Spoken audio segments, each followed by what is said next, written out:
Well, welcome to the final legislative update wrap up with Senator Mike Padden. And I don't know if you're relieved or you probably are relieved.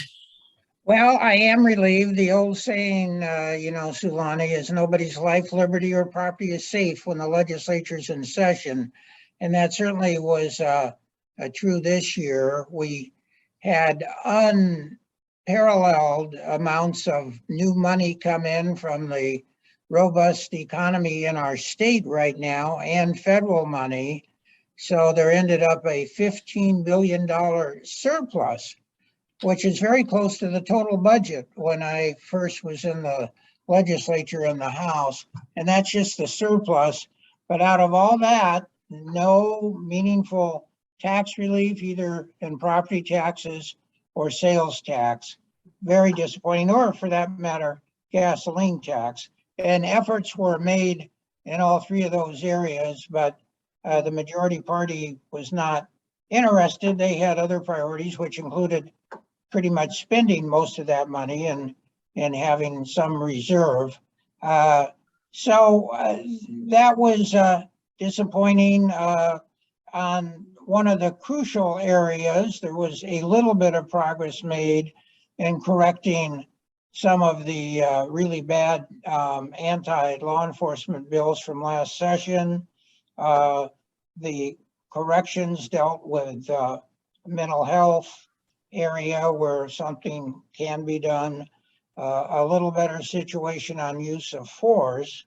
But one of the big failures, and this happened last night, the House had passed Senate Bill 5919 with amendments that weren't quite as good as what we sent it over, but still were very preferable to the current situation where law enforcement has to virtually see a crime being in progress before they can pursue somebody. And this bill had appropriate safeguards, sideboards on that, but the Democrats wouldn't bring it up for concurrence. And I made a motion, and our Republican leader, Senator Braun, made a separate motion to immediately consider the bill, and that was voted down. So very disappointing. I know Sheriff Knesevich is very disappointed, and so are other law enforcement people throughout the state. And of course, the people that get harmed are our citizens or law enforcement themselves. There was just a case out of Bellingham where somebody, they would have normally pursued them, and then 2 hours later committed a crime in which law enforcement was injured, and the person should have been in detention. So that was disappointing. A lot of the other bills, I had a bill dealing with driving impaired, driving under the influence. We combined that with a opportunity for what's the DOSA. You may have heard that for drug cases. No, I've not heard. What does that stand for? And your Zoom is slipped so that you're Mike, your Zoom is slipped so you're kind of sitting out at the bottom of the cliff there. There you go. Yeah. Drug offender sentencing alternative. And this would have been for a felony DUI. Very tight, would have required inpatient treatment and presumably maybe even inpatient treatment while in prison. And that was combined with the look back provision that I had last number of years, saying for a felony DUI, instead of having to have the 4 DUIs within 10 years, it could be within 15 years. Those two things were combined, and it passed the Senate unanimously, which has never happened before. But the House would not, and Representative Ormsby, his committee, which he's chair of, would not give it a hearing. So that's I think tragic. Our number of DUIs are up over 100 more cases this year than last year, even though traffic overall is down a little bit, but more people are driving impaired, and most of it is a combination of alcohol and other drugs like fentanyl or meth or whatever it might be. So there's a crisis there, and so anyway, I'm hopeful that citizens will see some of this and want to try to elect legislators of whatever party next year that will enact some of these public safety measures. There's two other things I wanted to ask you about. One is the Phelps Field? This will be on the good news side. In the discussions over the capital budget, there's apparently some improvements coming to Phelps Field, and could you fill us in on that?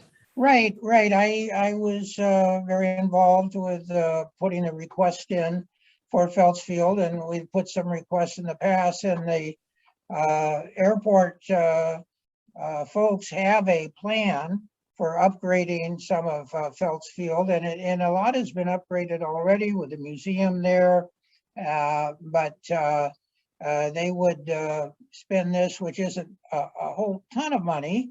It's significant, 200,000 this year, and there was 100,000 a year or two before. They do some stuff with the clock tower, and then the whole plan to make that a historic district. And while the majority of Phelps Field is not even in my district, a little tiny part is, and I have an awful lot of pilots in my district that have their private planes there and use the hangars there.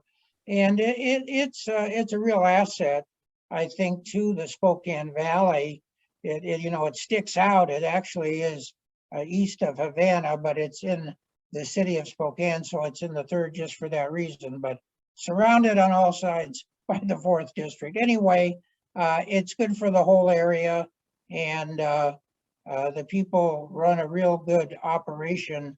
Larry Crowder and his whole team at the airport. You might have saw there's another new airline service from Spokane to Burbank that's going to start up in May, and I'm sure there'll be more to come, and doing work at the international airport and at Phelps Field, which is nice, as they don't forget about Phelps Field and just concentrate on the international airport. So excited about that. The other part of the capital budget, which was very exciting, was helping the folks out at Newman Lake and getting the Property Owners Association there, got $100,000 to work on the removal of milfoil from the lake, and they will stretch the dollars very, very significantly, and do a great job to work on that, have a washing station and stuff, and to make sure they don't get milfoil, which is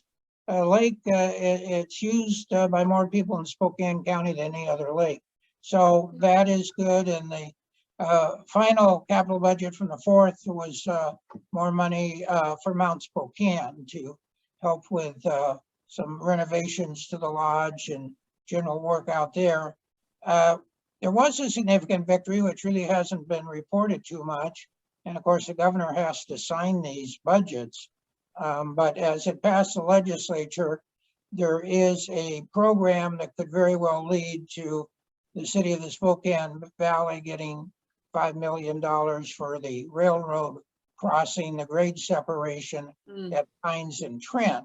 And they've raised some money for that, and they're getting closer and closer to enough to actually get the project going. So those were some things. I worked on those both with Representative Chase and Representative McCaslin, our delegation, to try to get some of those things through. Okay. Well, the final thing I wanted to ask you about, and your Zoom is slipping again. There we go. We got you back up in front of the Arbor Crest. Is the Freedom Caucus letter taking Governor Inslee up on his offer to sit down and go over the numbers and talk to Republicans about his decisions? And I talked to Senator Wilson, your colleague on the Freedom Caucus, about that letter. And what kind of response have you gotten? Well, the response through a press spokesman for the governor was kind of the governor backing off on his public statement that he would meet with us. So right now it looks like he doesn't want to meet with us. I don't know if he's afraid of that we would have different data than he would have or whatever. I'm not sure. I can't read into what is inside people's minds, but it was disappointing that he would make a statement, that he would sit down and talk to us about that and then back out of it. So that's the status as of right now. So it's like the other letters, you can't really do anything if he doesn't want to? Right, right. I mean, we can't require him to sit down and talk to us, so, but I mean, I think it's sort of short-sighted on his part. Yeah, well, we are moving on, at least the mask mandate as Right. lifted. That'll be a very big thing as of midnight tonight officially. You know, it's in the numbers, they certainly have justified it for some time. And we've had other states that have had the mask mandate ended quite some time ago. So we're one of the last states to still have it. And it is a lot of consequences on school kids, and there's some emotional and mental health issues. It's tougher, I think, for the teachers to teach, tougher for the children to learn. And at this point, it's not necessary. Our number of new cases has been well under 100 in Spokane County now for, I don't know, a week, 2 weeks, but for a period of time. And, you know, Dr. Velasquez has indicated his approval of this. So I'm looking forward to that, and people won't necessarily want to go over to Idaho just to get their masks taken off. There's a lot that haven't been paying attention for the last few months Right. anyway. So. I think it's people participating and wearing them. I mean, at the grocery stores, I would say at the most half, probably less than half the people are wearing them. So yeah, I kind of worry about the pattern that we're setting of ignoring rules, but that's a whole other conversation. right. Winston Churchill's, if you create 10,000 laws, you create disrespect for the law. That's right. Yeah. So yeah.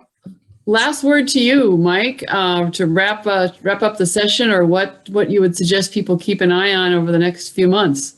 Well, I think it's really important to be engaged. And if you were upset by actions that the majority took, I got an awful lot of letters of people supporting the Second Amendment that are very concerned about that.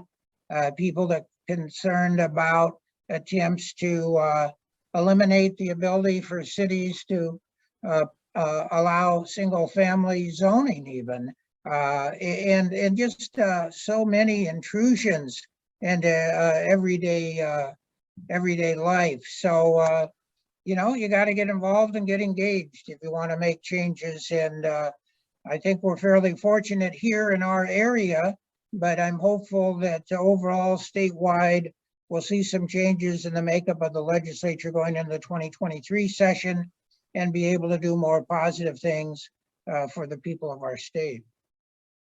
All right. Well, as a reminder to anybody who's watching, filing week is that third week of May, and then we'll have a whole new slate of candidates and new district lines, and people will have to pay attention to that too, to see where, if they have perhaps been moved into a different district, and that will make life interesting this summer. That's for sure. And you know that, having seen the saga of Lincoln County go from district to district to district. Well, we're at that pivot point where 6 districts meet, so when they have to balance the numbers, they move us around. We're good. We just keep building relationships with new legislators. Right. I know Senator Schuessler is looking forward. I think he has land and some cattle in Lincoln County. He's very happy to have Lincoln County in the 9th district. Yeah, he has old bi-county ties between Lincoln and Adams, so it's a comfortable fit. We'll be fine. Yeah. Well, good. Well, good. Thank you for your service this year, Mike, and I hope we can do these legislative updates again next year. Yeah, that sounds great. Thank you so much, Sue Lanning. Okay. Bye. Bye.